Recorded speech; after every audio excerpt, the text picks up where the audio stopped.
You're listening to Trek FM. This is Steve Sansweet of Rancho Obi-Wan, and you're listening to the 602 Club.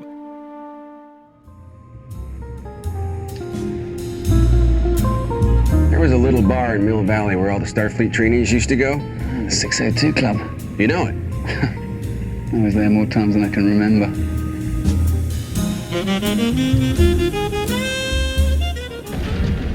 I didn't think it would end this way. End? No, the journey doesn't end here. Death is just another path. One that we all must take. The grey rain curtain of this world rolls back, and all turns to silver glass. And then you see it. What? Gandalf? See what? White shores. And beyond. The far green country. Under a swift sunrise.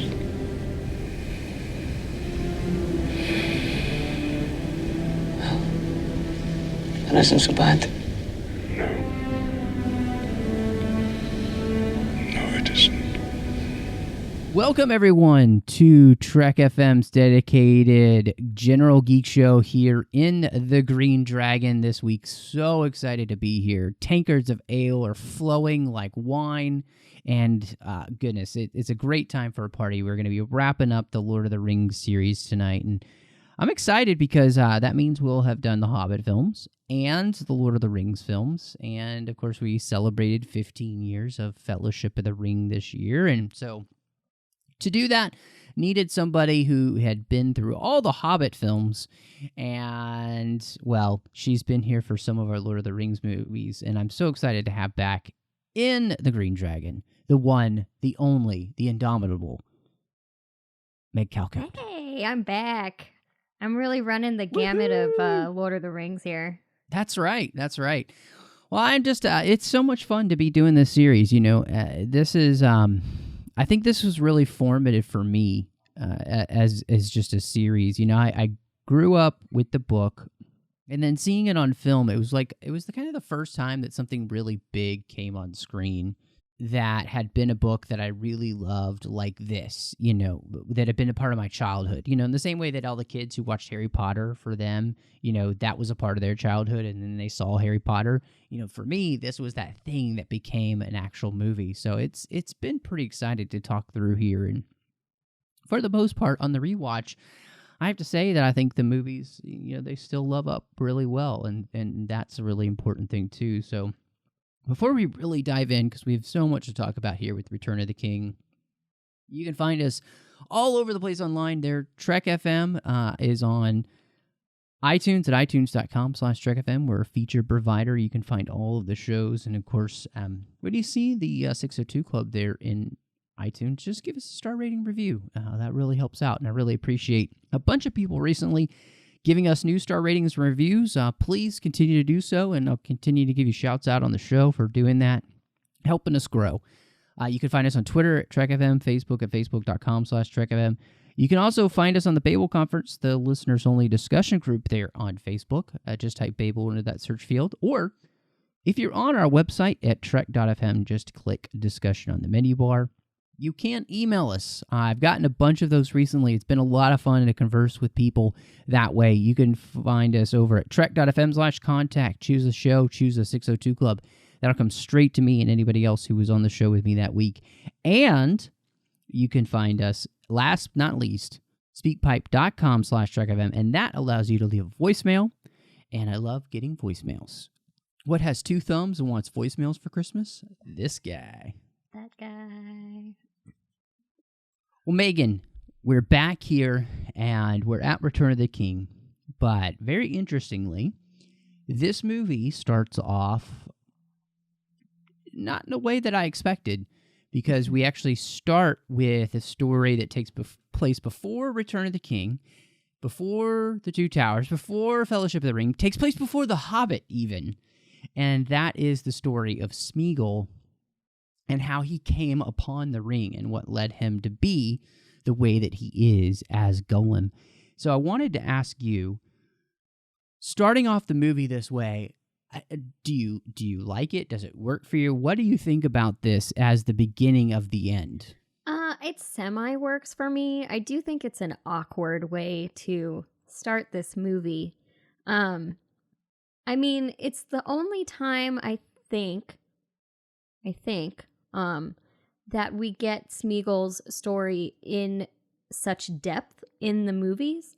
It's spoken of, but we don't actually get to see it happen. And you know, when you read Fellowship of the Ring, you get this whole detailed story from Gandalf during the Council of Elrond. So it is important, but at the same time, I don't know how necessary it is for the movie. And it's awkwardly placed. And I really don't know where else you could put it to make it less awkwardly placed. I feel like Peter Jackson just really wanted to do it, so he did. To me, it almost feels like, oh, we love Andy Serkis as Gollum. We want Andy Serkis to be able to play a character that's not computer animated. They wanted to be able to find a way for him to get to play Smeagol without all of the makeup, and then, of course, without all of the CGI.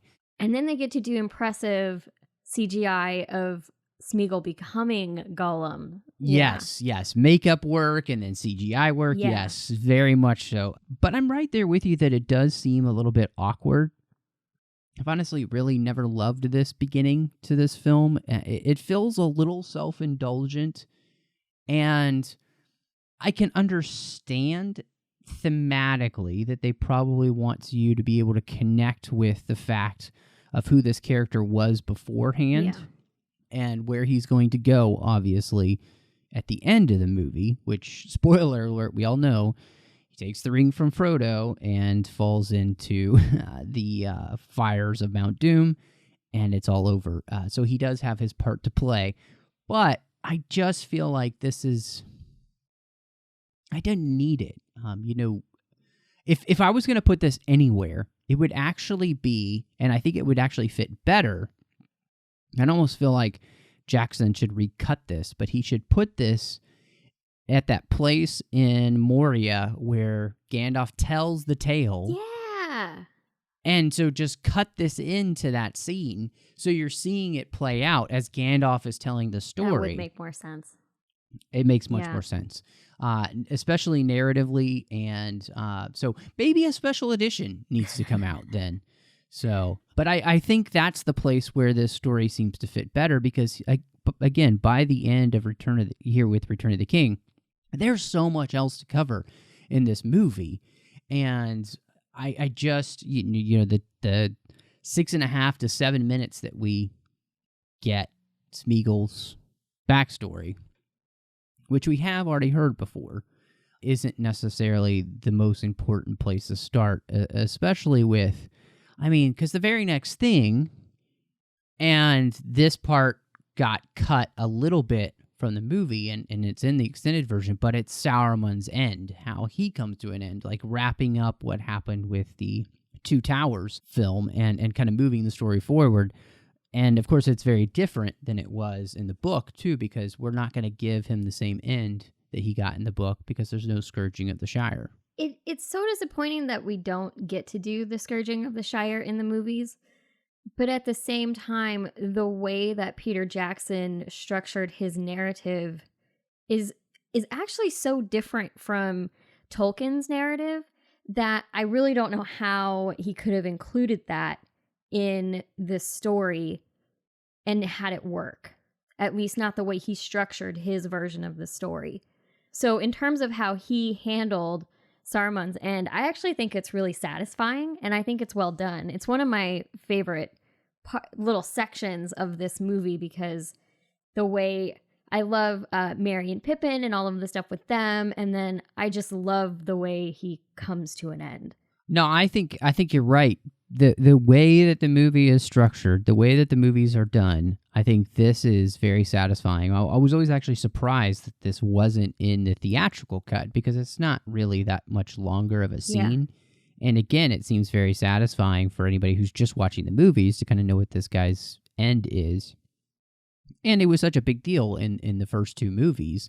So seeing how that plays out. And it is nice that they do reference what happened in the books with the Scourging of the Shire, because he is stabbed in the back by Wormtongue. Yeah. So he dies the same way, just in a different place. And so, and they do have a conversation with Saruman when they go to Isengard about everything. And so I think it plays out similarly, but it's also different. But I think you're right. It does work. I will say, watching with the insert scene that they have here that's even longer with Merry and Pippin, it's not good backdrop work. It's really bad. It looks like they're on a stage. You are right about that, yeah. It doesn't happen much in this film or this film series, which it becomes very difficult to see when they're on stage and when they're not, because they were so good with building the forests and everything and making everything seem so realistic for the most part. But this is one of those places where you're like, nope, that's just on a soundstage, and they were like killing time one day, and they're like, we can shoot this scene. So, but it is it's very funny, and I think it's a satisfying scene because it happens in the book, and it's a funny scene there as well, because Gimli says pretty much the same thing. Here we find you feasting and smoking, So, yeah, that's really nice. But this is also, too, where there's a huge difference because, as we're moving through the film, characters and things don't happen quite the same way. The movie continues to do things where it simplifies it all. And, instead of having a journey back from Isengard to Edoras and only maybe staying there one night, they have everybody meet there in the movie. And I enjoy that scene as well because you get the drinking game between, and it's really silly, but I think it was smart to add some humor to the beginning of this movie because it is going to get very heavy. There's going to be a point to which the action doesn't stop for a good, 2 hours. Yeah, it feels like there's just hours of fighting happening. So I agree with you. Having that little moment is really nice. And I'm a big fan of anything that plays up the relationship between Gimli and Legolas because it's one of my favorite parts of the story. And I'm actually reading through the books now, and I just love them together. So getting to see it on screen any chance I get, I just am excited about. And that's one thing, too, that I do miss here in the movie, especially this one, because Gimli and Legolas they make a pact that if Legolas will go tour the caves of Helm's Deep, which are renowned for their beauty and their incredible gem nature. I mean, they've got tons of incredible things to see, especially for dwarf. And I love the way Gimli describes it. It's just phenomenal. Yes. It really is. It's a beautiful passage. And so he makes that deal with Legolas. You go there, and I'll go to Fangorn. And that plays out a little bit at the end of Return of the King in the book. And it's something they talk about more as well. And I kind of wish that they had brought that up in the movie a little bit more, just because it adds to their friendship. This unlikely duo is one of the hallmarks, I think, of Tolkien's story here, which is it's important that people that are different do come together. Yeah. And that's one of the cool things about the storyline. Yeah. And the fact that they are such good friends, it makes sense when you're reading it and watching it because their personalities just kind of fit together so great. And everyone who discovers that they're friends is always kind of surprised that a dwarf and an elf are friends. But it makes so much sense. And I love it. I love it. It's like one of my favorites. And what's kind of neat is that, after seeing the Hobbit series and reading the Hobbit, it's interesting because that if you know the Tolkien lore, he's Thranduil's son. and he has experience dealing with dwarves. They grew, He was those around. dwarves moved back into Erebor. He has a lot of experience. So, I think for some of the prejudices they both have against their respective races, they've actually also been set up to be somebody who could find a way to get along. So it's very interesting that both of their families are from the same respective area of the country now. You know, they live next door. They're next door neighbors. Do you maybe Legolas had to go for a cup of sugar once? Who knows? Their paths secretly crossed somewhere. We just don't know where. Yes. They were both hunting the same elk, and It was all romantic. It was just so romantic.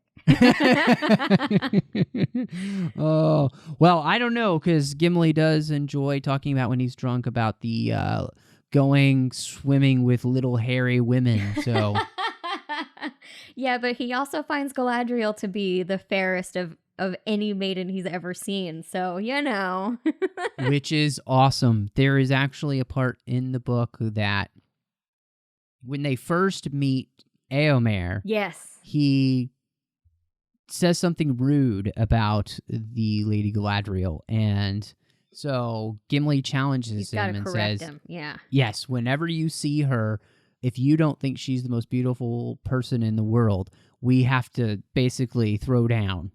And so when they meet back up in Minas Tirith in the book, he said, well, I've seen Galadriel, but I just have to say, after seeing Lady Arwen, it's kind of hard to see who's better looking. And they come to an agreement that, okay, well, that's cool.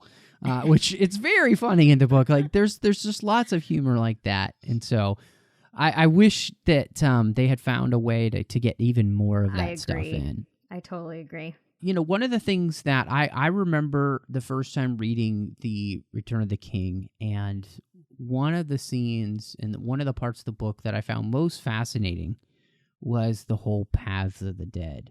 And I just thought it was such an interesting idea, and it really delved into this idea of really enriching the world of Tolkien and making it feel very old and ancient, that these people have been like this for hundreds and hundreds and hundreds of years because they hadn't come to the aid another king who cursed them and gave them long life. And what did you think about them and the way that they bring that to life? Well, it's, from the books, it's one of the parts that I don't remember the most. So I'm really excited to get there when I do. It's one of the more unique parts of the movie, and it feels different than anything else that happens in the film leading up to it. And I love how creepy it is. I love the avalanche of skulls that comes crashing down after they first meet the dead king. And I love, ultimately, at the end of it, how noble Aragorn is in releasing them from their oath. Because they do, that's one of the complaints. People always complain, well, why didn't you just keep them around for the end of the movie? Because then they could have just gone straight into Mordor. But that's not what they had pledged to do. It's one of the more interesting parts of the movie, and I liked to see Gimli always makes me laugh in this scene, the way he's blowing away all of the different spirits. So, again, Gimli being funny, I'm just glad to see it. One of the things that I miss about this scene is, so in the movie, before they head to the Paths of the Dead, in the book, they actually reach Dunhow before the king. Theoden, and they're met up with by the Dunedain. The rest of the Dunedain join Aragorn there, and they walk the Paths of the Dead with them, which I always thought was really cool because it added so much to Aragorn's character. I thought in the book that the men who had followed him, they come, and I understand in the movie that they bring Elrond. And they use him to bring the sword to Aragorn so that he'll finally take up his mantle and become king. Yeah. I was always a little frustrated that in the movies that they make him such like, oh, I don't really want to be king, because in the books he's just waiting for his time to come. It's not like I don't want to be king, and it's not like the Lion King where I just can't wait to be king. It's just I'm just waiting for the right time to become king, and there's that nobility there. But I kind of wish that the Dunedain would have maybe shown up at Helm's Deep in the second movie instead of the elves. Yeah, so that would have made a little bit more sense, and then they could have stayed around with him, because I think, if you're going to draw something in and just kind of move around where they come into the picture, I think that would have been really cool. Well, and it would have given us a taste of, just a whole other side of the universe that we don't get to ever see, because all we ever see is Strider. Yeah, you're right. They don't really get into the Dunedain and who they are and why it's kind of so important that Strider is of the Dunedain. And also, going back to the point about they could have joined in Helm's Deep, I think that would have been a better idea too, because it was such an important part of that fight in the book, was that it was only the men who fought and won that battle. So, now that I've reread that and having just watched the second movie, having the elves come in the way that they did kind of changes the implications about this becoming the age of men, which is one of the things that they keep talking about, throughout all of the series, the books and the movies. But yeah, to have the Dunedain come in would have been awesome. Well, and that's the whole thing too, because when we get to Minas Tirith, that's a big part as well, that Rohan comes to the aid of Gondor, and again it's the age of men, and the rest of the peoples of Middle Earth they're not there at those battles. If you read in Tolkien's other writings, the dwarves and the elves of Mirkwood and the Lonely Mountain are very much in their own battle with the forces of Sauron to the north, and so they're holding them at bay, so they're busy. But yes, the story that we're focusing on is the way in which the men of nobility are finally coming to the forefront. We're getting rid of all of these lackluster gentlemen. We're getting rid of the Denethors. Boromir has died. We've gotten rid of somebody like a Wormtongue from influencing, the Rohan, and we've raised up Eomer to a place where he should be in that culture as well. So all of those things are happening, and you're right. That's a theme that doesn't really get played out in the movie. Yeah. And the realms of men are coming together, which is what's really important. That's what we see. That's what we see happen ultimately by the end of this movie. Well, and it's interesting because it's even the Paths of the Dead, where it's men who had abdicated their role and their oath beforehand coming to finally fulfill that destiny and bring it forward. I think that's a really interesting thing. Yeah, and be the true men that they should have been from the beginning. Yeah, exactly. And I think that's a subtle way of saying that, manhood is about bearing the responsibility, whatever that responsibility is that's thrust upon you, and doing it to the best of your ability, even if maybe you might fail. Yeah. That's what makes a true man, and I think that's a really incredible thing to see play out. And again, seeing that in the way that the Paths of the Dead happen is very interesting. And I think, they kind of look Ghostbustery-ish as phantasms. They are a little cheesy, but it's okay with me. Yeah. I don't really know. How do you make that not cheesy? Exactly. Well, and I think at this time, Pirates of the Caribbean had just come out or was being worked on, and I think they saw some stuff for that, and they were like, oh, son of a... because they realized what they were doing was pretty similar, But there was not enough time. There was no way they were going to be able to go back and change that. So, but I think it works for the most part. You know, I enjoy them and you know, it's not a bad effect. It still works, you know, and so it is interesting though. The movie takes no account for the books or the geography of Middle Earth, and the fact that they stumble out of the Dark Mountain and are right there at the river. Yeah. Well, the river's like 100 and some odd miles away. Not right there. Yeah, no. So they just condensed a bunch of stuff again, Yeah. And made it easier for themselves. But I think for the most part, the Paths of the Dead, it works really well. It is very creepy. The idea that, you know, the entire place falls down, and I don't know how they survived the skulls at all. It just seems like you would just slide right down with them. Yeah. I don't know how you keep your feet unless you're an elf. Yeah, So I don't either, but hey, whatever. The effect looks really cool, so I'm fine with it. no, it does. You're right. It does, because it's actually real too. They were just doing all of these not dead skulls, but because they're not real skulls, but they were just pouring all these skulls down these chutes at them. Imagine having to be the props continuously. department for that, man. Like, if they had to reshoot that at any point, what a nightmare. It kind of reminds me in The Hobbit where they put them in the barrels and they put the fish on them, and they legitimately put them in barrels and slid fish down. The same kind of thing. That sounds just like a nightmare. Real fish too, just nasty. I mean, you would have smelled like fish for like weeks. Talk about suffering for your craft. Ooh, oh man. But still sure that they had fun. Well, this leads us to one of the most audacious places in Middle Earth. One of the biggest set pieces, which is Minas Tirith.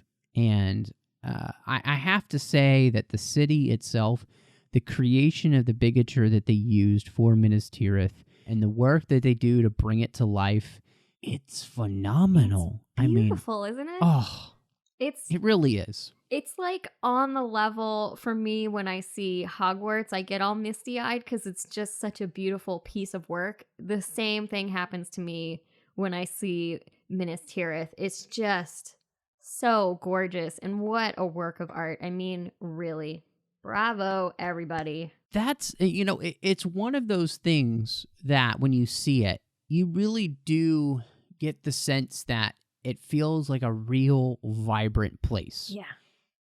And just like they did with Helm's Deep, they built as much of this as they could on this gravel site, this quarry, where they could build different levels and then they could film for real outside. And it gives this sense of reality to what they're doing that I think really helps sell it. And for the most part, there's really nothing about Minas Tirith that doesn't feel real. In fact, those gates, the two that they created, are just incredible. And yeah, the thought process they put into them and all of this was just wonderful. And I think it's really cool that the centerpiece really for the movie is this incredible work of man, but one that's really come into kind of ruin because Denethor, who we finally get to meet here, has been poisoned by the Palantir and doesn't really believe that man has a chance. And so he's just kind of sitting there waiting to die. Yeah. And I love John Noble. I know we got to see a glimpse of him in The Two Towers, the extended version that we watched, because we see him in a brief flashback, but we really get to see John Noble acting here, and it's just so delicious. So delicious. He's just so... he just clearly has given up, and he's so torn by the death of Boromir, and he's so horrible to poor Faramir. And I love the scene when he has Pippin sing to him and he's just chowing down on lunch. Great work on that sound department, by the way. I don't think tomatoes really sound like that when you bite into them, But I like to think they do now, though. they might, I don't know. But it still works really well. And just like all the juice dripping down his face, he's just completely divorced from reality. And it's wonderful. Well, and it's interesting, too. I mean, when you kind of think about this, you know, he's been sold a story, a narrative by Sauron that there's no choice, that I'm coming, I'm going to take over, you've got nothing left. And so he's bought that hook, line, and sinker. Yeah. But the sick part about it is, like you said, he treats his only son left so badly that he throws him out to the wolves, you know. Literally, yeah. The Nazgul and the rest of the orcs there at Osgiliath. And it's so sad and sick what he does to him. And I have to say, Denethor does such a great job playing that part. John Noble is, he's deliciously evil. He's wonderful. You know, he eats up every single scene that he's in, and I think he was perfectly cast. Yeah. What bothers me is I don't like the way that Faramir is played in the film. I feel like he's too wussy.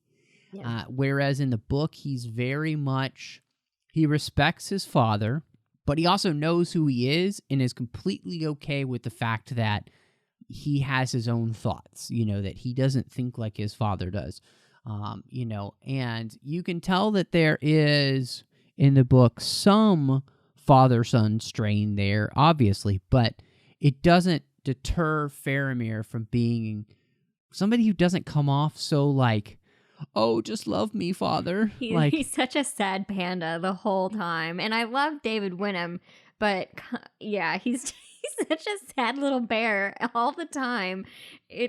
I'm right there with you, Matthew. You kind of just want him to, like, grow a pair. Yeah, and I hate You to know say what I'm that, saying? but, like, dude, Yeah, like, come me on. too. Yeah. You're awesome. So your daddy doesn't love you. It's, you know, like... He's also terrible, so, you know. He is terrible. Yes. So I know I'm right there with Don't you. let it get to you.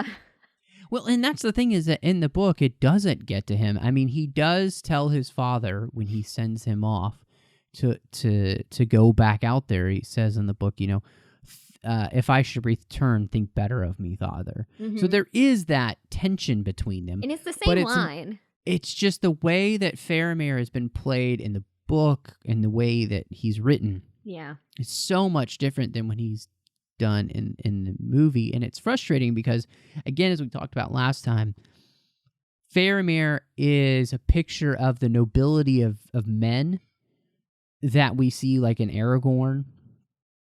And Éomer, as we'll see, who takes over Rohan. And so all the people who are going to be reigning in Middle-earth with Aragorn as men take over the world, it's starting off on a good foot. Yeah. And so Faramir, though, here in the film, just kind of seems like a little wishy-washy, you know, like, love me, you know. It's like he's Meredith Grey. Pick me, choose me, love me. Who knew I was going to bring Grey's Anatomy into this? Well, I think we talked about this last time, too. The way that him and Éowyn getting together is portrayed at the end of this movie feels very much like a consolation for both of them. But when you read it in the books, it does not feel that way at all. It feels like it's supposed to happen. It feels right for everyone, for all the right reasons. Because, and we can jump a little bit to that, since we're talking about with the Houses of Healing in the movie. You know, we actually get to see it in the movie. We get to see them kind of have their little thing together. But in the book, you're right, it's so much stronger because there is this coldness in her because of the fact of how she's grown up, the fact that she's always wanted to be a warrior, be someone of renown, that she is not at battle with the rest of the people as they march on the Black Gate. She's kind of become and they even Tolkien even describes it as her being kind of a frost queen. Yeah. And it's through her time in the Houses of Healing and her experience with the Witch King in that battle and with her conversations with Faramir, it leads to her melting and being able to see that what she wants is to be somebody who's known as a person of life, that brings life to the world, not just be a warrior. She wants to protect the beauty of the world, and I thought that was a really cool thing because it's it's great to have women badass characters, but there's strength in femininity, which femininity usually in especially in myth is about bringing life. Yeah. And she becomes that character in this story who brings that whole sense of renewal and life again. And I thought that was really cool in the book. It's just not really in the movie. It's not really there, yeah. It's kind of like, hey, you're cool. You're kind I'm of cute, cool. I guess. Yeah, I mean, you've got long hair. Aragorn had long hair. We're both here. You're a man. He was a man. You both have swords. So, yeah. I guess this will work. Yeah, it's a little disappointing. But her battle with the Witch King is beyond brilliant. It's great. It's just great. She's just awesome. I love how she just takes it upon herself and rides into battle with Merry and does awesome things. It's a great story. Well, and it was a wonderful thing, too, because of the way in which both her and Merry aren't supposed to be there. Yeah. But it's said in lore that no man can kill the Witch King. So it takes a hobbit and a woman to do a man's job. And I love that, that it's them who aren't even supposed to be there, but they ride to battle for their friends, and they're the ones that change the course of the battle too. Yeah. Which is really phenomenal. And I just love the way that they support one another, and you can really tell that they, in a short period of time, have really become friends with one another and really love and trust one another. And they do such a great job of developing that just with, they don't get to spend a ton of time together on screen before they go to battle. It's just done with great dialogue and some really short, phenomenal little scenes. It's really well done. Yeah, I like the part when they're at Dunhow and she puts him in the armor that they've given him, and he's waving around the sword, and she's like, "Whoa, whoa, whoa!" And he's He like, almost gets her, yeah. It's not even sharp. Like, I don't think I could cut butter with this." And she sends him off to the smithy, and then she has her back and forth with her brother. But no, it is really cool, and that their desire is to do what they can to protect this world, just like everybody else around them, and that they won't shrink the responsibility. She's not going to hide behind the fact of being a woman. He's not going to hide behind the fact of being a hobbit. Yeah. And I think that's really cool, that idea, like, we don't just make excuses or why we shouldn't have to do stuff because, I'm this. That's not those characters. I think it's also a great example of how society often tells us what we should and shouldn't do, regardless of if we actually want to do it or not. And so it's wonderful to see two people not be held back by what they're expected to be and how they're expected to behave and to do the thing that they desire to the most for the love of their friends and family, and to do the right thing. No, I completely and utterly agree. I think it's a really, again, Tolkien is such a great storyteller, and I think this is one of the places where those things do come across on screen really well. Yeah. Now, there is something that frustrates me about this whole battle at Minas Tirith is that the book, the Pelennor Fields that they're fighting in, that whole field has a wall around it.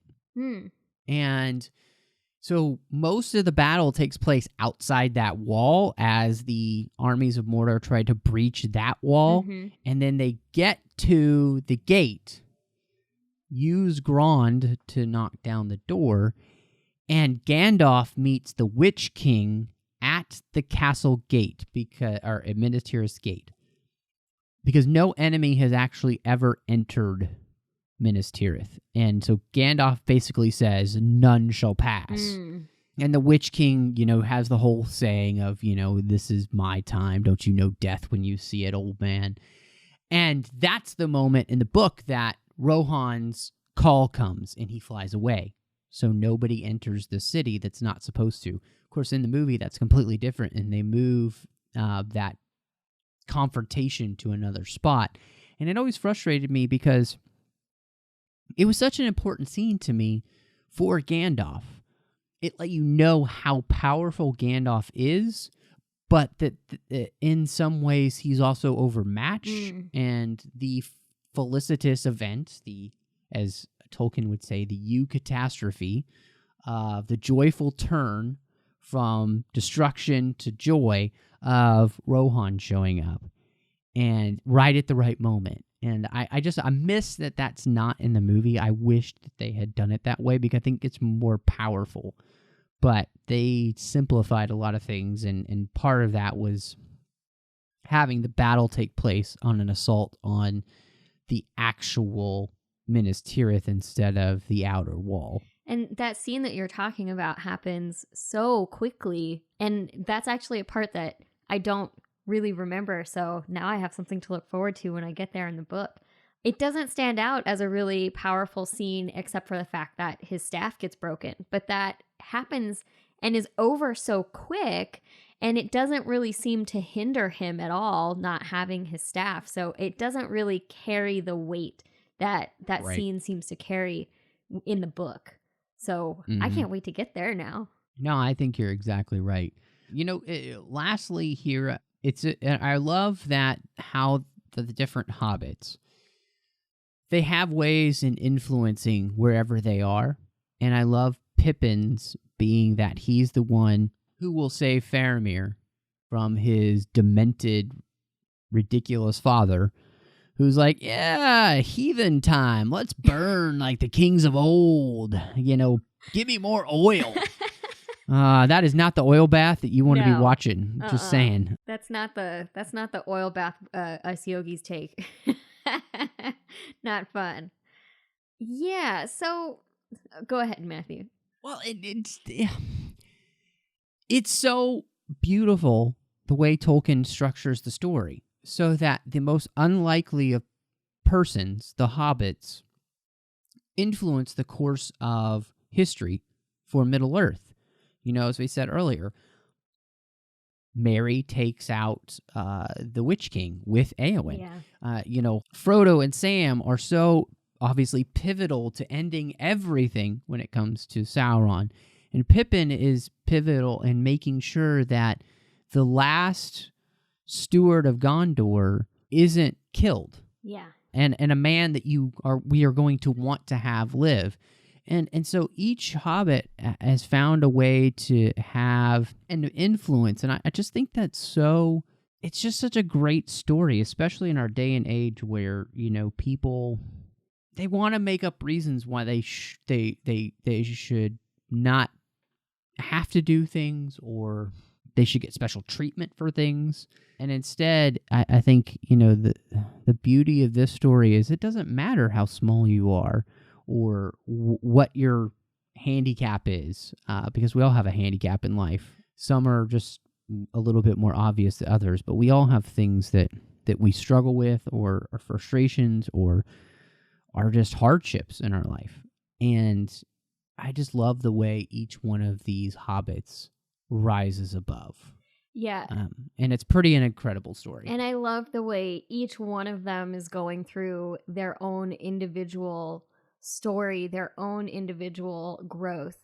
And I think in this movie, it's my favorite because we get to see that the most. We get to see Merry and Pippin, who up to this point have been kind of like an amalgamous single unit together, drift apart and really come into their own, even though they're actually going through a really similar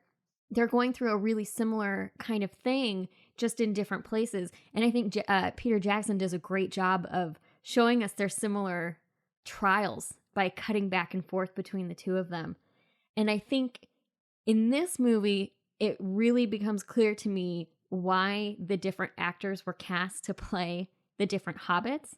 Whereas last time when we were talking, through the magic of editing and us knowing our content, Matthew made me sound not like a complete idiot, but I was confusing Merry and Pippin when we were talking about the last March of the Ents in the last episode. And it's because before this movie, I felt like the Hobbits were miscast, that they should have played the other characters, that Dominic Monaghan should have played Pippin.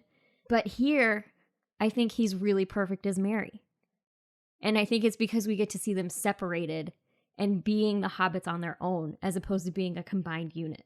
No, I completely agree with you. I think one of the things that was really smart for them is that even though Billy Boyd is older than Dominic Monaghan, the way that he plays the character feels like he's the older one. Yeah, often, yeah. Yes, and that's important because in the story, Pippin is the one that seems to be... He's a little bit brasher. He's usually the one that's kind of getting into trouble. Yes. And I love that. I love the way that they play that off. I think it's beautiful at the beginning at Edoras, where Merry gives Pippin his last bit of Longbottom leaf, and he's like, "You smoke too much, Pip." He's taking care of his friend, but he's also fearful for his friend because he's not sure if he's going to live since he's heading off in the direction of danger. And he knows that he can't be there for him at this moment. Like, it's not a possibility. So it really is. It's a really interesting thing. But it also, it's another interesting area in which these young hobbits really become men. Like each one finds their manhood and in various ways. And I think they become the best hobbits they can be. That's what they find. Yes. It's like they're in the Hobbit army. Be the best that they can be. So I completely agree with you. It makes for a wonderful story because they are some of the characters I think people really attach themselves to as they're watching the films because they're the ones that seem to be the most relatable, And I think that's a really smart thing that Tolkien does in the story. And Peter Jackson, I think, does a pretty good job of helping ground the movie through the experience of these hobbits, and that makes it really fun because, honestly, I'm never going to be an Aragorn in my life, but I might be able to pull off a Pippin or a Merry. Yeah. Well, and again, they have one of those phenomenal friendships that we get to see over the course of the movie and reading the books that it's like, I totally want to be involved in a friendship like that. Their closeness is just so touching, and it just seems like a fantastic relationship, and it's always a joy to read about. They're always getting into trouble and helping each other out, and they're funny, just like Legolas and Gimli are. So it's like my other favorite relationship in the films and in the books. But getting them apart and letting them grow as individuals, I think, is super important, and I love getting to see it. Well, and in a world where I have to say everything is over-sexualized, even friendships. Yes. It's wonderful to see a celebration of the beauty and the joy of friendship as it's meant to be between all different types of people, and especially two men. It's okay for dudes to be friends. Yes. And really close it really friends. Is.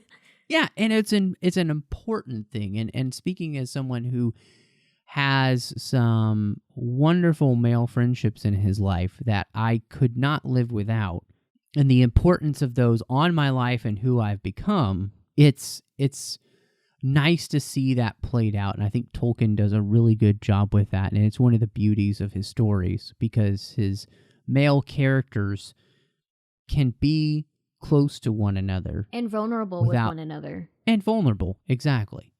And go through life together like that and support each other. And I think it's just really well done. Yeah, so I completely agree.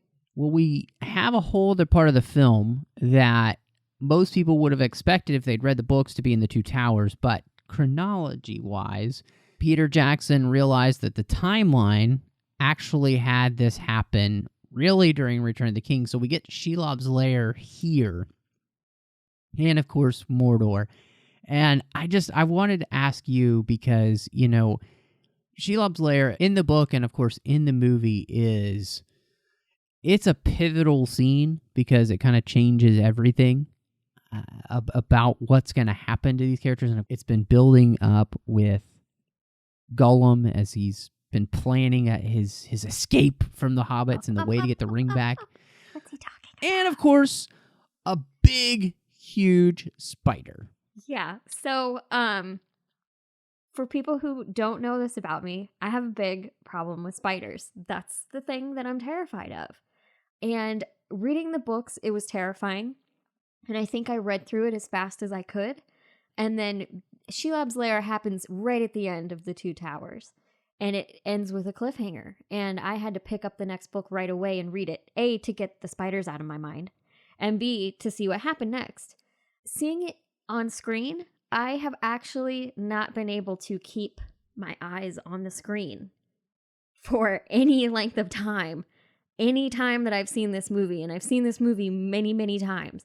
In the movie theater, I listened to it. I had my head down the whole time because that is some scary crap for me. It's really, really bad. My spider phobia is really bad. So it scares the crap out of me. It scares the crap out of me. So it does its job really, really well. I love that because, Peter Jackson is apparently also very afraid of spiders. I don't know how he edited, directed that, because I would not have been able to. Yeah, they said that they knew, digitally that they were on the right track if they were freaking him out. Yeah. And that crap freaks me out. I think it's a really well done scene. I think it looks really good still. It's really interesting. They created the webs with this kind of like this strange urethane that they would like drip into water and then pour it around so they could make the webs, and then it was really sticky, so it really was sticking to the hobbits as they were walking through, and so it's uber creepy. So and then gross. There's like dead birds and like skulls hanging in there and everything. It's just so creepy. I've seen the spider awful. webs. It's about all I can handle. As soon as any of them start moving, I'm like, no. Oh, it's so bad, guys.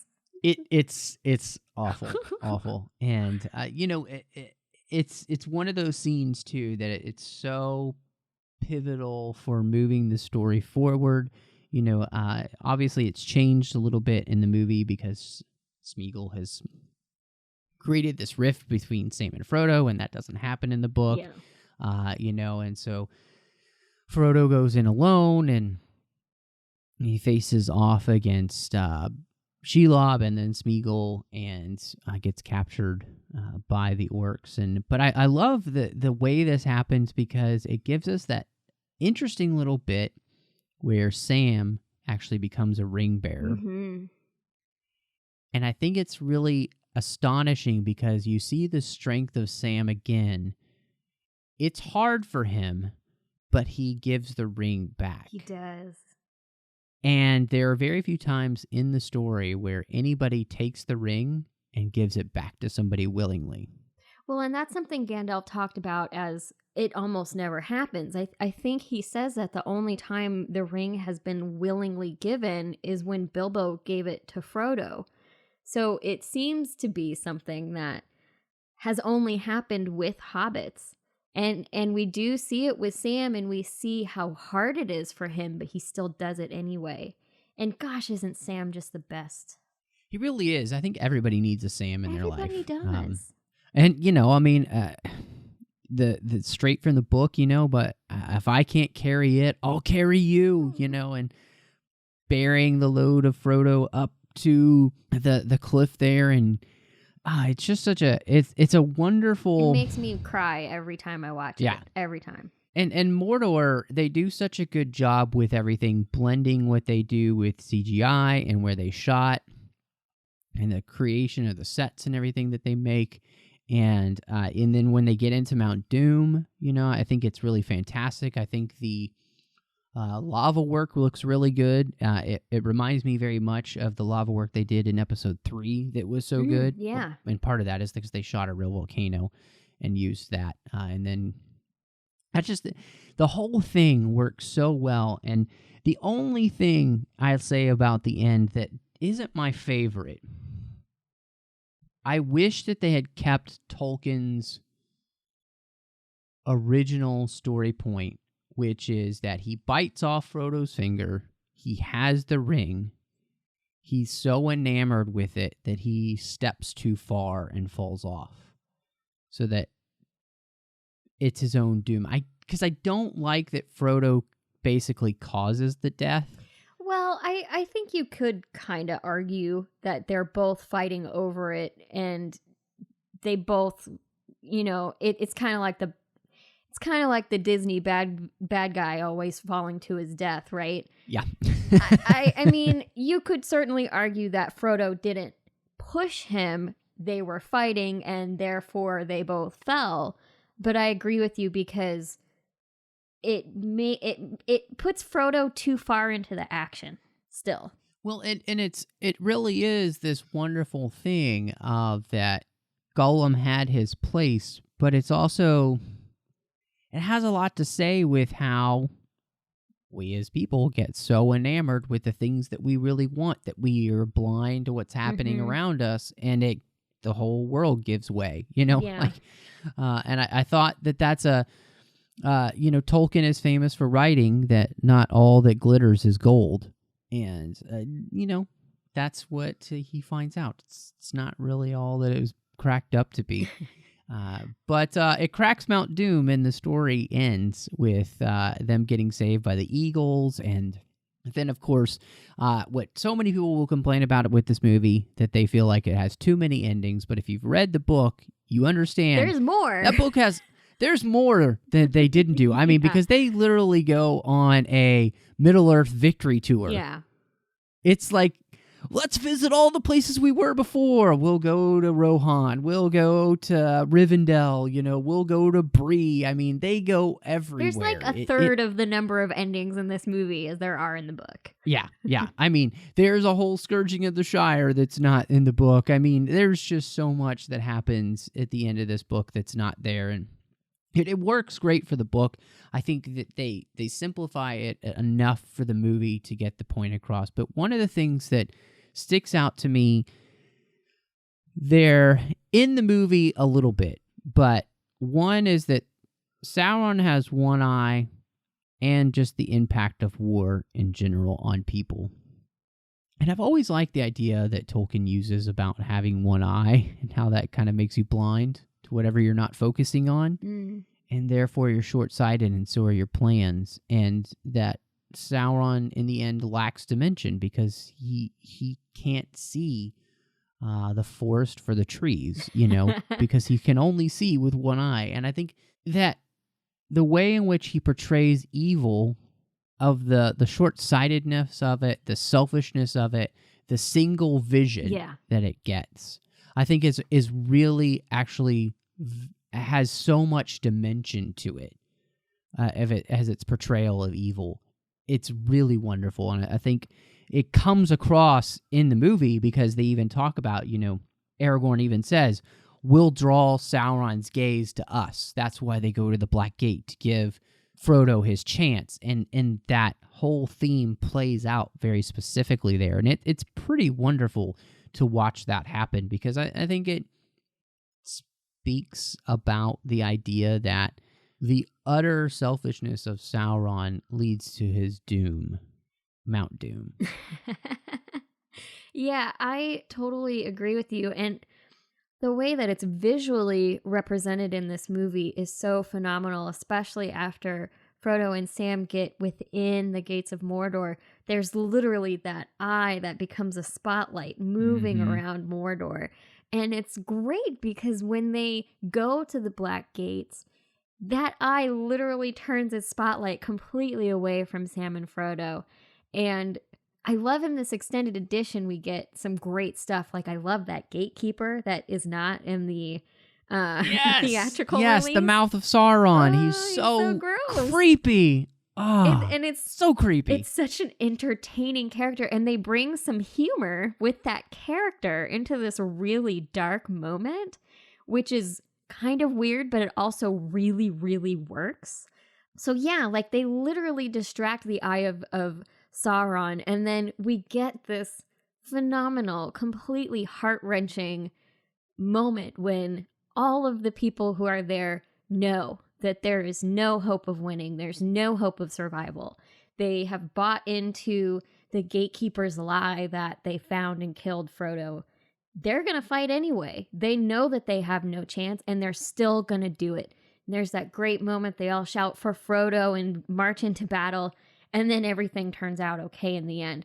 And it's that never giving up that I think is really just one of the best messages of these books and of these movies.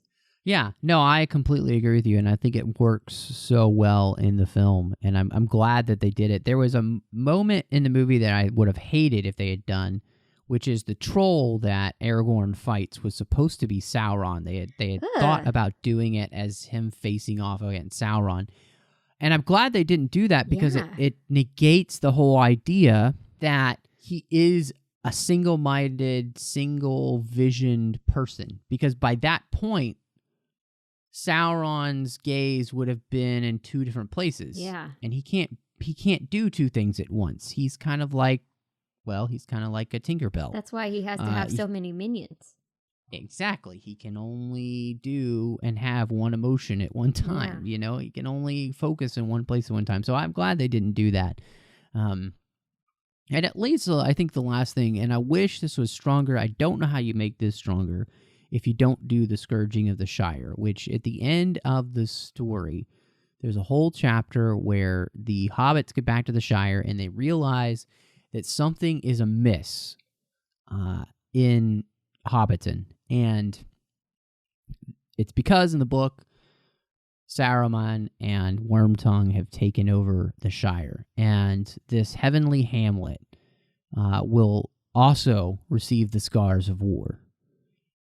And it creates this whole idea of this impact that war has, even on places that we don't think we're going to be affected.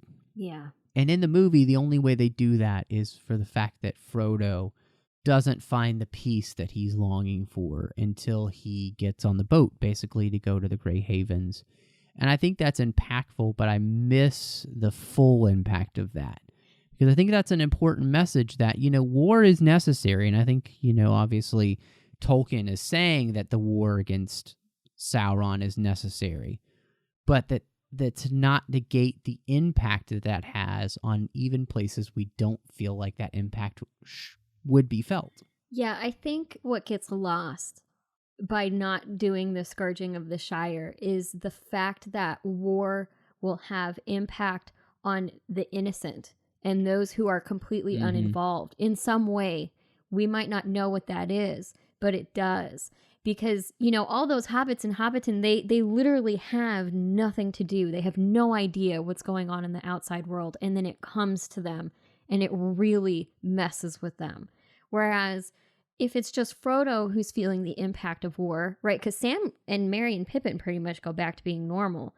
If it's just Frodo, it's just that the war has impacted the soldiers as opposed to the innocents, which is one of the worst, which is probably the worst thing about war, is all of the innocents who are killed and hurt and damaged by it. No, I'm right there with you, and I completely agree. And I think, you know, that's the thing that it is important to remember. You know, war can be necessary, and it often is. If we look throughout history, it's been necessary. Yeah. But the impact of it also has to be taken into account. It's never to be taken lightly. Exactly. And I think that's what's so important. And I think that Tolkien does a great job of showing that. You know, obviously been a survivor of war himself, World War I. Many of his friends, most of his friends that he had as a young boy, as a teenager that he went to war with, they died. You know, he experienced exactly what this is like. And so I think it's phenomenal that Tolkien tackles that subject and makes us have to think about it. And so I guess in the end, you know, wrapping up here with the Return of the King, we're finishing out Lord of the Rings series. What does this one rate for you? I think this one, there are some parts in it that are some of my favorite parts in the whole series. I think it's my second favorite out of the three. extended editions. The first one has got to be my favorite, hands down, but I think this is a good second favorite for me. Yeah, no, I'm right there with you. I think this is probably 4 out of 5 stars. Yeah, I'd agree with you there. Yeah, 4 out of 5 tankards of ale back at the Green Dragon once we're back. So, four pipes but of it long is, bottom leaf. Yes, there you go. But it's very good. I enjoy it a lot. And like you said, there are some scenes in here that are some of my favorite. I love. Yeah. So, well, I'm so glad that, we've gotten here to the end of the series. It's so much fun to have been talking about this. We have a couple more episodes left this year, and I'm very excited. We're going to be doing Iron Man 3 next week, picking up some Marvel as we kind of continue that as we look into the new year with some things that are going to happen there. And we'll wrap up the year with the one, the only, Rogue One. Thank you so much to our associate producers here on the 602 Club, Ken Tripp, Davis Grayson, Norman Lau. Really appreciate you, gentlemen, for choosing the 602 Club and being such amazing patrons of Trek FM here through Patreon. Your support of this show specifically has meant the world to me. We are a listener-supported network here on Trek FM, so go over to patreon.com/TrekFM and see how you can become part of the team. Help us make sure that 2016 is a fantastic year. We definitely need your help, and every little bit does actually help. You have no idea. So go over to patreon.com/TrekFM. Check out all the goals we're trying to reach and the ways in which you'll be rewarded for your support. Again, that's patreon.com/TrekFM. Well, Megan, it's fantastic to have been here and the Green Dragon with you. I'm so excited when anytime that you come and join us over here at the 602 Club. Let everybody know where they can find you online. And, of course, about the podcast that you do at Educating Geeks. So, yeah, if you want to find me personally, I'm on Twitter at Meg Calcote. That's MEGCALCOTE. And you can find me on Instagram under that username as well. But if you want to find my podcast, we're called Educating Geeks. We're at Educating Geeks on Twitter. And you can just search Educating Geeks on Facebook and Instagram to find us. And we do something pretty similar to what the 602 Club does, where we like to find one of our favorite topics in geekdom, and if we know someone who's never experienced that thing, we want to bring them into the fold. We don't revoke your geek card if you haven't read Lord of the Rings. We say, let's read Lord of the Rings together and then talk about it. And we get this really great newbie perspective on a lot of the stuff that we talk about. It's a lot of fun, and it's a great way to experience one of your favorite things through new eyes. So you can find us at educatinggeeks.com or just search Educating Geeks on social media. Definitely check it out. It's totally worth it. It's a lot of fun. And I love what you guys do because, like you said, it's kind of fun sometimes to hear a new perspective. You know, we get mired in our fandoms and we kind of forget what it's like to experience something for the first time. You know, I feel like if I could go back and experience Harry Potter again, the books for the first time, I totally would. So, I know, right? It's so magical. Oh, that'd be awesome. Well, you can find me on Twitter at MattRushing02. I'm also here on the network doing The Orb with Chris Jones, talking about Deep Space Nine. On Literary Checks with Dan and Bruce, talking about the books and the comics of Star Trek, and of course getting to interview the authors, which is a lot of fun. The 602 Club, of course, and as well you can find Star Wars The 602 Club collection there on iTunes, which is all the Star Wars episodes in one place. Both of the feeds are on iTunes. It's a lot of fun. And if you love Star Wars, can't get enough, check out Aggressive Negotiations that I do with John Mills over there on thenerdparty.com, or you can also find Aggressive Negotiations on iTunes. Well, thank you so much for joining us. And y'all come back now, you hear?